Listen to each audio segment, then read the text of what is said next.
What is up, FBG fam? Welcome back to the channel and welcome back to another Genshin Impact video. So I got a topic that I've been wanting to go ahead and tackle for you guys because I've seen it brought up many a times, especially in the comment section of my videos, and that is, can the Raiden Shogun be a main DPS on your team? So I'm going to go ahead and answer that question really quickly for you because I know you may just want the answer right off the bat. And yes, she can be a main DPS for you, but there's a lot of context that I have to put behind it, as well as a lot of detail that I have to go over. So if you want to stick around for that, thank you so much. I do truly appreciate it. So the Raiden Shogun can be a main DPS for you, and that goes for most characters in the game. Now, theoretically, when it comes to Genshin Impact characters, if you build the team around them specifically and you dump enough resources into them, you can basically make any character in the game a main DPS if you wanted to.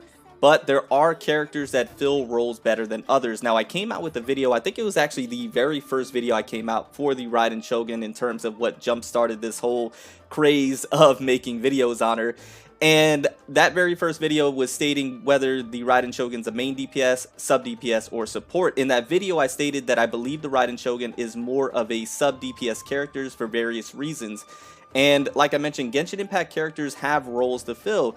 That are characters like Kazuha, who is a really good support character and has some sub DPS capabilities. You have Ganyu, who's kind of like an all-arounder in my opinion. She's like a main DPS, support, sub DPS, whatever you want to make her, she can fill those roles. And then we have Zhongli, who's a really good like sub DPS, super good support. You also have Hu Tao, who can be a main DPS but also a sub DPS as well.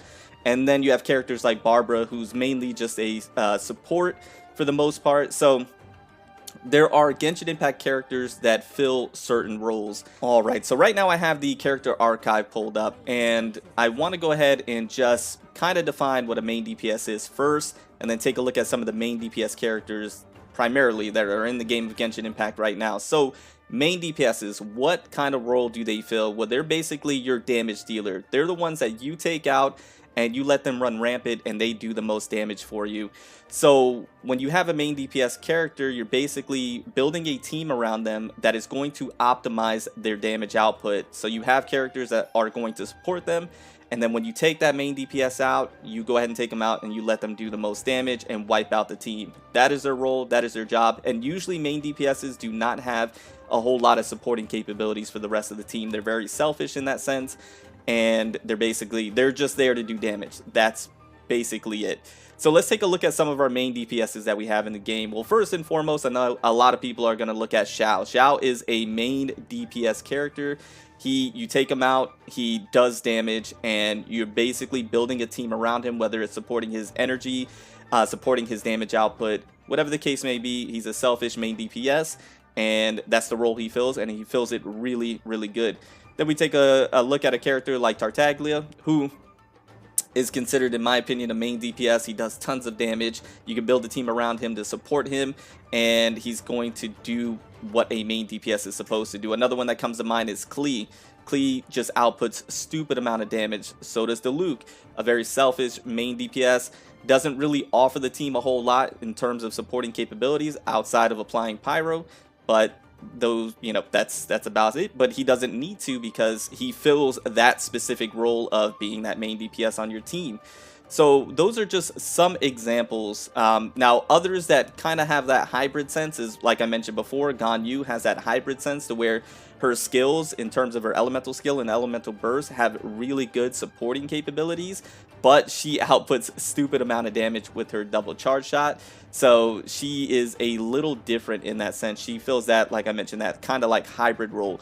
Another character that kind of fills that hybrid role, kind of like Ganyu, is, I think, Fischl. Fischl is able to do really good damage, but she has some really good supporting capabilities within her kit that is really nice.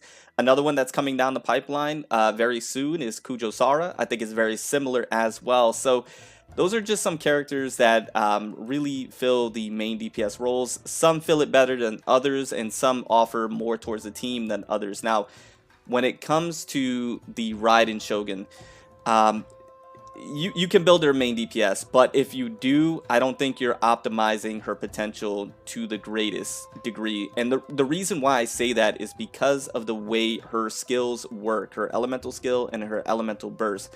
So basically what you're going to go ahead and do, and let me go ahead and what I'm going to do is I'm going to show you how you are going to optimally play the Raiden Shogun to be able to get the most damage output from her.